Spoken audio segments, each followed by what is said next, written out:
Hello there. I've been gone for a while, but I wanted to share a talk I gave a few days ago at the UC San Diego Rady Business School.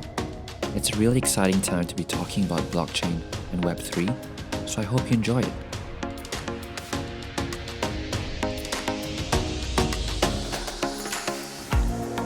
Cool. Thanks everyone for coming out tonight. I hope everyone's doing well. And I'm sure I speak on behalf of all our members of the Investors Club.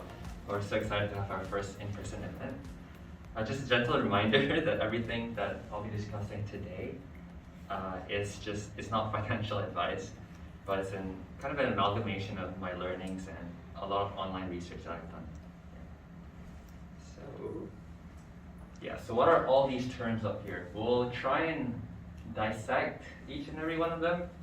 And if it doesn't make sense, I can always do more research online. But yeah, so I know the title of this talk is supposed to be on blockchain, but I'm labeling it as Web3 because all of Web3 revolves around the idea of creating apps and systems built on this thing called the blockchain. Right? Yeah, so why do we even bother talking about blockchain in the first place? Like, it's good to take a step back and see how our web kind of evolved around for the past few years, and why is there a need to build this new web? Like, isn't the web and internet we use today good enough, right? So what problems are there? So just to give you an evolution, in Web 1.0, most users are kind of passive consumers of the internet. Like, they read content. So you can think about it like going on a blog and just reading the information, but not actually contributing to it. And then there's Web 2, which is a read and write, which is what we're living in today. Like, you know how Facebook, or if you're on, I don't know, maybe Twitter, you can post information and also receive information. So there's a two-way. And so with the internet we have right now, there's so much news on data being stolen, or there's this very bad privacy around how companies are holding our data. And so Web3 refers to an internet built upon decentralized networks such as like Bitcoin and Ethereum. I'm sure you've all heard of it. And the key innovation of these networks is the creation of platforms that no single entity controls, yet everyone can still trust. So in Web2, you can, like, major companies like Facebook, Twitter, Amazon are all controlling your data, but in Web3, you get to control your data. So just a little bit of history, not too much, but so the history of blockchain actually started in World War II, where they did a lot of like cryptography, and Alan Turing, which is a computer scientist, kind of cracked the Enigma code, and so he uncovered like secret cryptic messages from the German military, which gave the British intelligence an advantage during the war.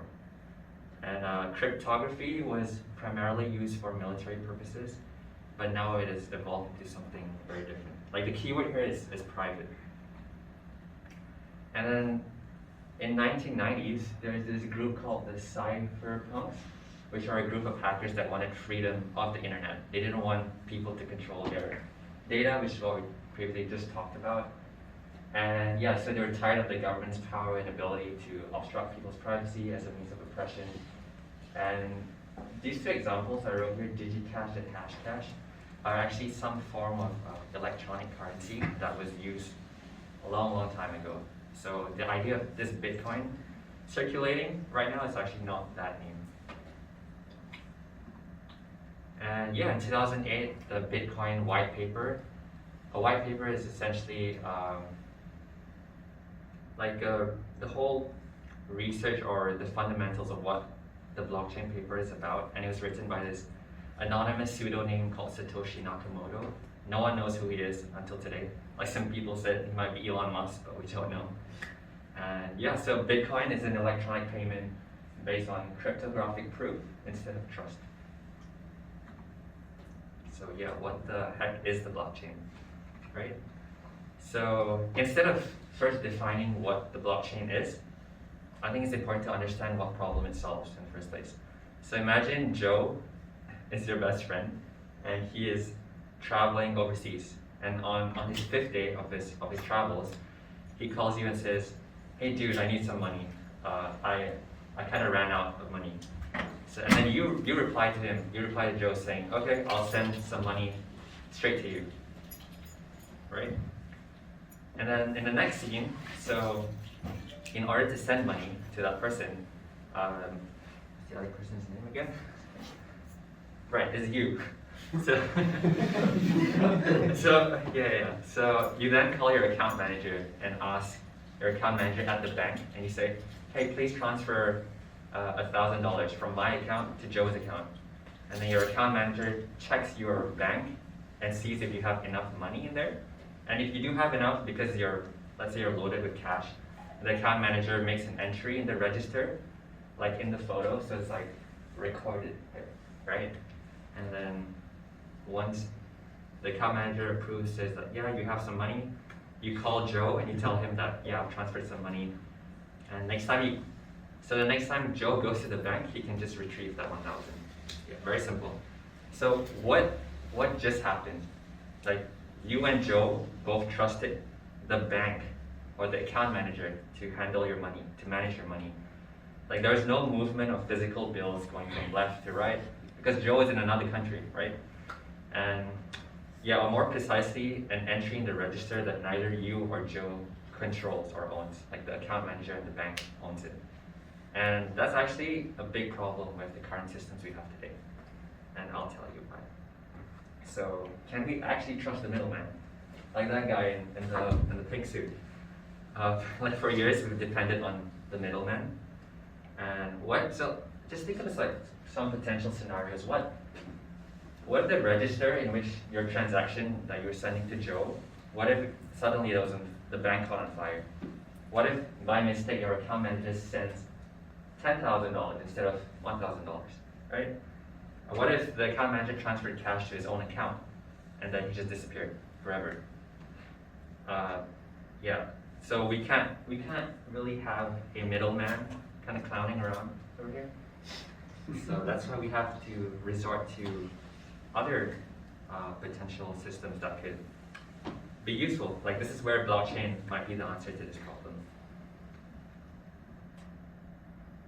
Yeah, so just by definition, blockchain is a technology that's immutable, digital distributed ledger that is stored on a decentralized network.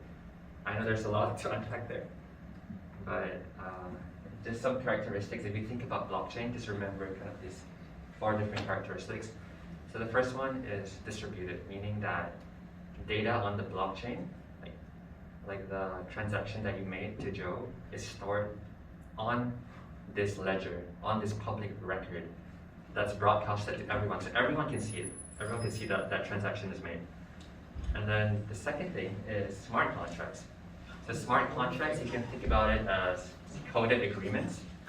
And once predetermined conditions of the contract are met, the transaction is automatically completed. So you don't need your account manager to say, oh, okay, he has enough money in his bank. It's all already done automatically by the system because there's some kind of code that executes everything for you. And then third point is being immutable. Immutable means a complete transaction can never be changed or hidden, meaning that you can see the provenance of the assets. So where did the asset actually start from? Like, where did the transaction start from all the way to the other end?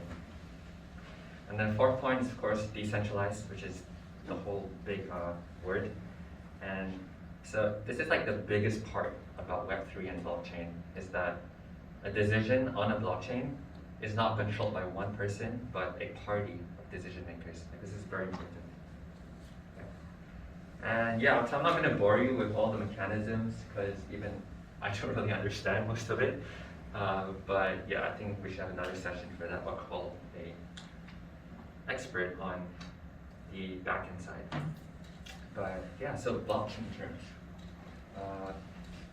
So this is some terms that you might hear a lot in the crypto space, and I think it might be good to just familiarize right now. So the first thing is cryptocurrency. I'm sure you've all heard of it. So cryptocurrency is any digital currency that's secured by cryptography. And cryptography is cryptic messages or cryptic codes, secret codes. And Bitcoin was actually the first cryptocurrency, although arguable, because like earlier I showed you examples of DigiCash and Hashcash, which are initial forms of crypto, but it's the most popular one right now because it has a market capitalization of about $1 trillion as of 2021. And yeah, so Bitcoin was actually designed to be a payment system that's for and on the internet. So it doesn't depend on any banks or private companies. It's just all on the internet to process transactions. So think of Bitcoin as just transferring cash, that's all. And then there's the other part, which is more popular. Also, this is the founder of Ethereum, by the way. And yeah, so Ethereum is another form of cryptocurrency that's supposed to be more efficient and can handle more transactions than Bitcoin. Yeah. And then, yeah, so I would say that Ethereum is pretty promising as opposed to Bitcoin because it's a blockchain like Bitcoin. Both of them are blockchains. They're just different systems.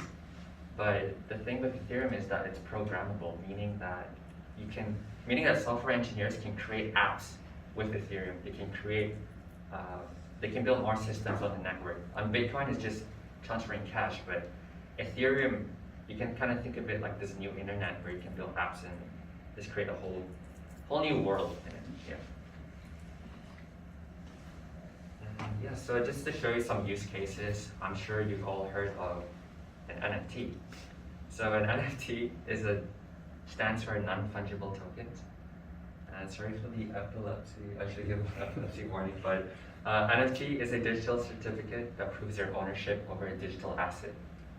So an example of digital asset could be music online, it could be an art, it could be anything digital, it could even be physical. And yeah, I just wanted to ask the audience, like, can anyone guess how much this piece of art costs? Like, can you guess? Yeah. 90. What about in dollars? So that we can kind of understand. What was that, like 190,000? Okay, that's actually pretty close. So each of these, they call it, yeah, each of these Bored Ape collection, the floor price for them is actually about 230K USD, and there's some of them that go up to $1 to $1.5 million. Yeah. So yeah, if you want to make some quick bucks, maybe go into the NFT space. No. Well, this is not financial advice.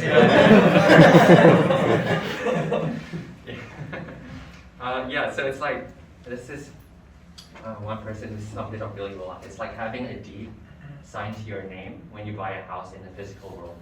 But instead of a house, an NFT denotes ownership of a file on the internet. Yeah, most of the excitement currently revolves around selling digital art, but there's so much more you can do with it. And yeah, so you might be thinking like, can't I just screenshot an NFT? Like who cares? Why do I have to pay millions of dollars for it?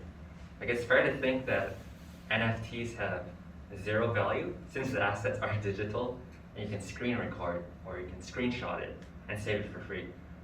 But a question you should ask yourself is, what gives something value, right?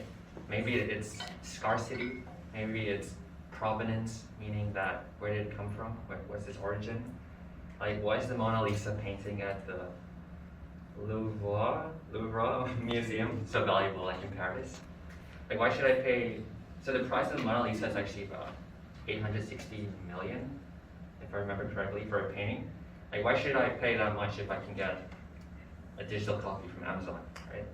It's because the original painting was painted by Leonardo da Vinci himself, and you could see maybe potentially like coating of the brush strokes on that painting. Like there's some inherent value that you can't get if you just buy it from Amazon. So you always got to think like, what gives something value? Yeah, and then if let's say you're arguing with a friend and you're saying, if your friend were to screenshot one of the NFTs that you bought and it's just like pissing you off, like that's not very ethical. Like some might call it property theft, but people still do it, right? Like with any society we enter, there's always bad and good actors. So yeah, I think one possible consequence is, let's say Web3 becomes ubiquitous, everyone uses it, right? And I think by maybe if you steal NFTs, you could be banned from a community. That could be like one potential way of exiling people. But yeah. NFT examples. So this is a popular platform called OpenSea where you can buy and sell your NFTs. So if you all are designers or artists and you want to get into the space, this might be a good place to start. And yeah, so something interesting that I've been looking more into is NFTs in music. And so think about how an NFT can be applied to albums and songs. Like if you bought an NFT of the weekend, right? You might be able to have early music access to his songs, or maybe you can have I don't know, like unmixed or the raw vocal files of his album. Like imagine buying an exclusive digital pass of the weekend and getting all this extra perks. And yeah, so like again, remember that the middleman is not present here. So the weekend doesn't have to pay a company like Spotify or SoundCloud to be able to distribute all the perks and rewards to you. They can just do it from fan to artist, so that interaction is kind of maximized. And you can also see how this can apply to YouTube content. So like think of Patreon. If you subscribe to a creator, you're probably paying a certain amount of money, like a subscription, right? That will help creators grow. Like in return, subscribers will get rewards and perks. So the same idea can be applied with NFTs, where you could support your favorite early creators by paying them through monthly subscriptions, but instead of YouTube taking a portion of the cash, you're giving money straight to the creator. Yeah. There's a screenshot I didn't put in here, but then YouTube posted a role on Web3 and like a product designer role for Web3 because they're trying to invest in this space right now. Yeah, sometimes if you want to know what companies are working on, just look at the job descriptions. That's basically they're giving out all their ideas before they even work on it. Yeah. Then some use cases. So this is another term you should know. It's called Dapps, or decentralized apps. And you can think of this like any other app on your phone, but it's on a decentralized network. And the main characteristics of a decentralized app is a smart contract, which is your coded agreement. And the other thing is a user interface. So an app is kind of built on the decentralized layer, which is your smart contract. And the other part is the user interface for people like you and I to interact with that screen. Yeah. And then another part that I'm sure a lot of investors might be more interested in is decentralized finance, also known as DeFi. And DeFi is kind of a collective term for financial products and services that run on Ethereum. And in DeFi, a smart contract replaces the financial institution in a transaction. So it just completely removes the middle guy, the account manager. Yeah, so I highly recommend checking out this platform. It's called dydx.exchange, which is a decentralized exchange platform for cryptocurrency where you can trade assets like Bitcoin, Solana, Ethereum, all sorts of different cryptocurrencies. And yeah, I think probably the most important use case of Ethereum is DAOs, or they're also known as decentralized autonomous organizations. And DAOs are communities organized around a shared set of rules enforced on a blockchain through a smart contract. I know that's a lot of words, but let me try and break it down. So once a contract is live on the network, no one can change the rules except by a vote. Like the kind of ethos behind DAOs is to enable collective decision making. So I'm going to give an example of, let's say Facebook, they want to release a new feature, and a lot of people are saying, kind of 50-50, right? A lot of people are saying, oh, I don't want this feature, it'll hurt our business, and some people are saying, oh yeah, no, you should definitely put it out. And then Mark Zuckerberg just ignores everyone's thoughts and just says, okay, I'm gonna put it out there, I don't care, right? And you might be pissed because you've been working with a company and you're investing all of your assets. It might, what if that feature tagged all of your Facebook stocks or Meta stocks, right? But this can't happen in a DAO. Like Mark Zuckerberg won't have that power. It'll be a collective power of individuals in the company that can vote on that decision. Yeah. And then, yeah, also, this is like a really important question that goes on within the crypto scene. Like, is using blockchain reliable or sustainable? Like, does it hurt our planet? Yeah, are they really eco-friendly, or are they straight up destroying the planet? And most NFTs, or non-fungible tokens, or digital art that you saw earlier, are created on the Ethereum blockchain and uses this system or mechanism that's called proof of work, where participants have to solve a complex puzzle using powerful computers to add blocks of verifiable transactions on the chain. So once an NFT is sold or bought, that means that a transaction is taking place and therefore uses some amount of energy. So just imagine the thousands or I don't know if it's millions, but hundreds of thousands of transactions going on every day, and each transaction is contributing to, it's using a lot of energy. But yeah, there's actually so many articles that explain how much energy is used for each blockchain. Each blockchain meaning like for Ethereum, for Bitcoin, for Solana, and if you think about it, it's not as big of an impact that everyone is thinking. For example, Ethereum is updating their blockchain mechanism or system from proof of work to proof of stake, which is aimed to significantly reduce the amount of energy used. And there's another blockchain network called Solana, which is very similar to Ethereum, which uses miles less energy than Bitcoin.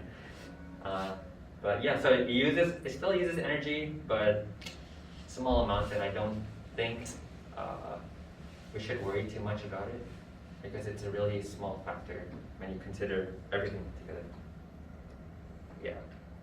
And then, oh yeah, I just wanted to share some of the resources that I think helped me learn more about the blockchain, Web3, and all sorts of cryptocurrencies. Because you should be kind of a responsible investor if you want to start buying stuff or investing. Yeah, so time to go down the rabbit hole. This is some things that I think helped me. And we'll post the slides as well in the Discord later on, so y'all can access it, buy it. Primer is the one I use mainly to study a lot of like crypto. And the fourth point, which is Coinbase's Earn program, where you can learn about crypto and earn crypto at the same time. So if you have the Coinbase app, download that. This is not promotion for Coinbase, but yeah, if you want to learn more about crypto, that might be a good place to start.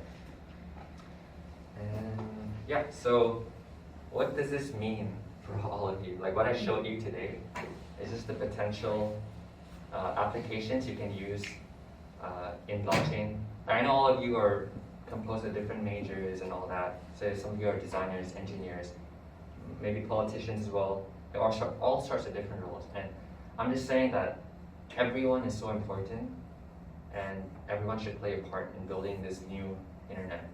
Like now is the time to get in there.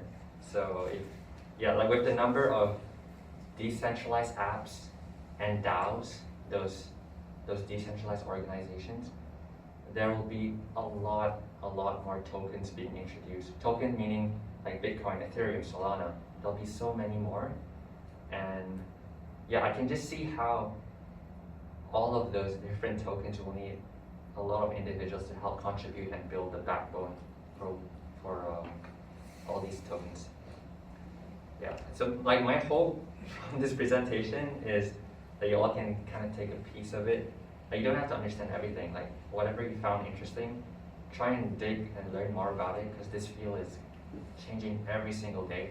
And I'm always on Twitter because there's a lot of people talking about blockchain and crypto. There's like a good crypto community there. And yeah, try taking these concepts and explaining it to your friends and family, just for your own sake, so that you understand it. And when you invest in crypto or Ethereum, it won't be based on pure speculation, but because you kind of believe it and you see utility in all of these different apps and crypto. Yeah, and then very important terms you have to know in the crypto community. But this is not financial advice. So HODL is a yes. So you know how Bitcoin and Ethereum prices just fluctuate every single day. It's so volatile, right?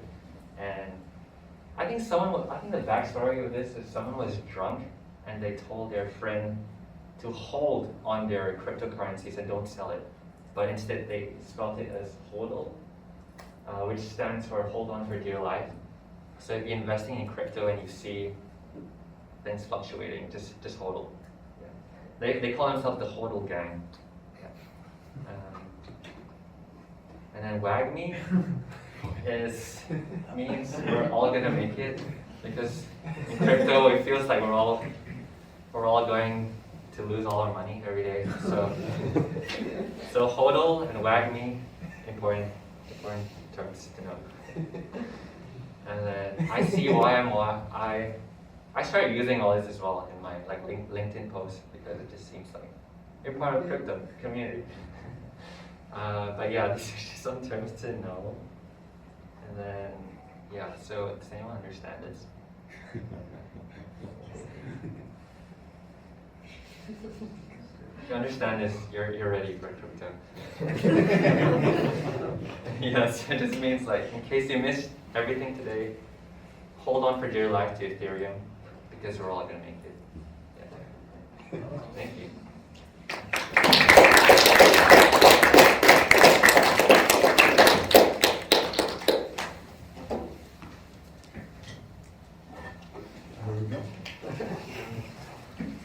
Does anyone have any questions? So I was just wondering, to a certain extent, is the middleman still present? Because in order, a lot of people buy cryptocurrency using apps like Coinbase or Robinhood and stuff like that. So that's still there. Right. So do you think blockchain will take over where we won't need to, have that? Yeah, that's the question that I was also trying to think about, and I think it's very important for companies like Coinbase and Robinhood to exist, because who's gonna build that bridge from centralized to decentralization? We need to have kind of a smooth transition, as opposed to something really exponential, or else people don't know how to get into this blockchain space. So yeah, no, I think Coinbase and Robinhood are good platforms as a start.